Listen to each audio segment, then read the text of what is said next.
kita lanjutkan. Nah, ini tadi yang FGD kita. Jadi ada ini tipe-tipe kepemimpinan. Nah, seperti tadi juga sudah disampaikan bahwa kepemimpinan ini art ya, seni.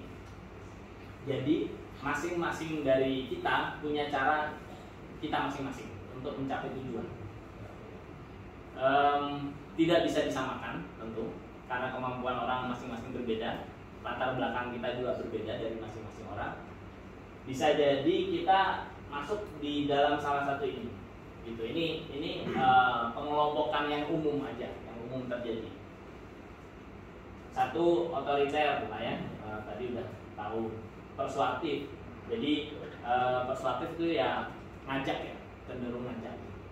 Demokratis, jadi membangun crowd di dalam kelompok. Terus populistik ini yang umum aja, yang biasanya seperti apa itu dijalanin aja normal gitu. Eksekutif itu administrator, jadi sudah ditentukan ini seperti apa, kemudian diproses ke arah itu. Paternalistik ini overprotective, seringkali penting, seringkali enggak juga. Apalagi kalau di dunia pertambangan ada bagian-bagian yang safety-nya itu tinggi, jadi itu harus overprotective. Tapi di bagian-bagian yang cenderung santai ya kita bisalah dia mepet-mepet ke bahaya, oke gitu, kira-kira gitu. Nah kalau yang overprotective itu yang tadi misalnya kita kasih safety 1,5 atau 2 kali lipat dari yang seharusnya dilakukan. Resistor, kalau resistor ini dibiarkan aja terjadi, semuanya terjadi. Nah kalau dari sisi dunia keilmuan lah istilahnya gitu ya, mana yang lebih efektif bukan dari cara bekerjanya, tapi dari hasilnya. Jadi apakah yang otoriter itu lebih cocok diterapkan atau yang demokratis lebih cocok diterapkan? Mana yang mencapai tujuan dengan lebih baik, itulah yang lebih pas. Gitu. Tentu kita sesuaikan dengan kondisi kita. Contoh misalnya. Tapi memang ya biasanya karena yang pada umumnya berbentuk itu kalau tadi dominan terus ini otoriter. Nah seringkali yang sifatnya persuasif, yang sifatnya lebih santai ini bingung gitu mengambil langkah.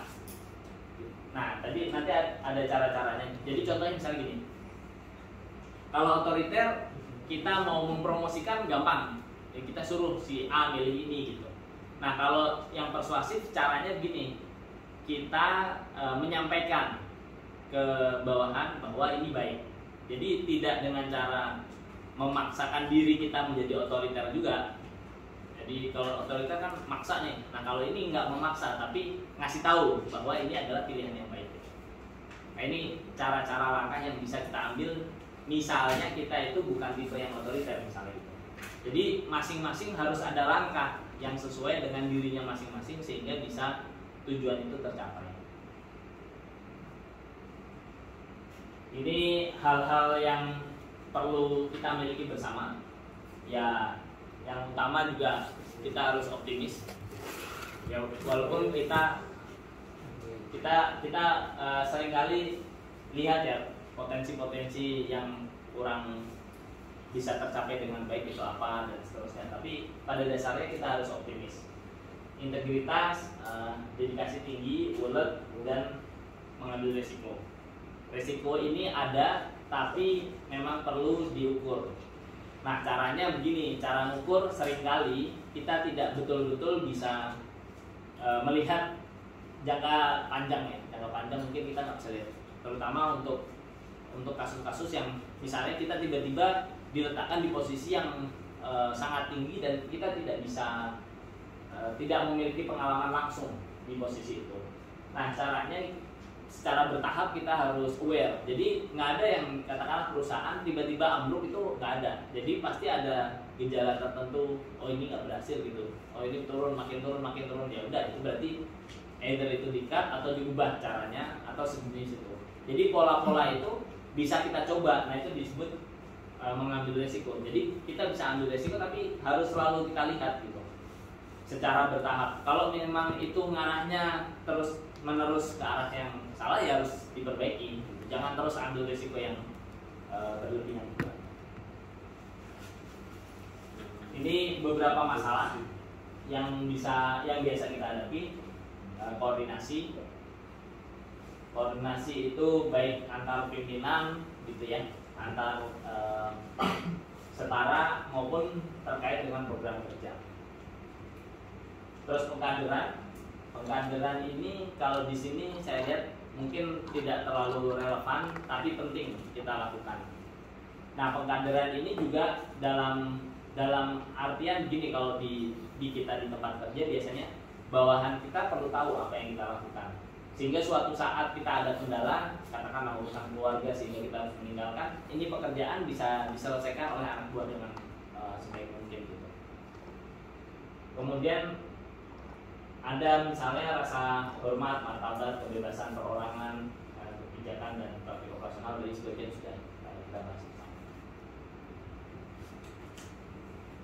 Ini hal-hal juga yang perlu kita perhatikan.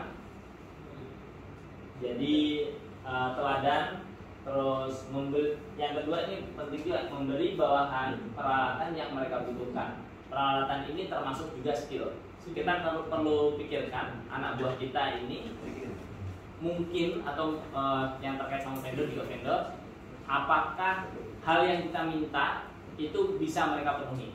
Kalau nggak bisa penuhi, gimana caranya biar mereka bisa penuhi, sehingga mereka bisa berjuang untuk mencapai itu.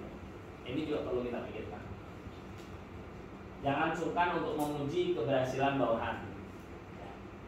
Terus kasih toleransi terhadap kesalahan. Delegasikan tugas tanpa banyak turut campur. Bagian delegasi tugas ini sepertinya agak sulit ya, apalagi di tim kecil gitu ya, karena kita pengennya kita beresin gitu. Nah, tapi ini perlu dicoba, tujuannya sebetulnya untuk mereka, untuk bawahan kita, bukan untuk kita. Kalau kita mau gampang, kita beresin aja. Kayak tadi mungkin ada yang akhirnya turun tangan untuk mengoperasikan gitu ya. Itu kan manfaatnya sebenarnya untuk kita juga. Tapi pendelegasian ini manfaatnya untuk mereka, untuk si anak buah ini. Lebih baik bertanya daripada memberi nasihat. Bertanya itu ya cara bertanya ya. Misalnya porsinya harusnya dirapikan gitu ya, daripada kita nyuruh mungkin ini nggak dirapiin aja misalnya gitu. Itu contoh salah satu pendekatan yang bisa digunakan. Terus bersikap ramah, tak kenal maka tak sayang, yang mencoba memahami, dan ya tentu kita perlu punya batasan ya terhadap apa yang itu menjadi ranah private mereka dan batasan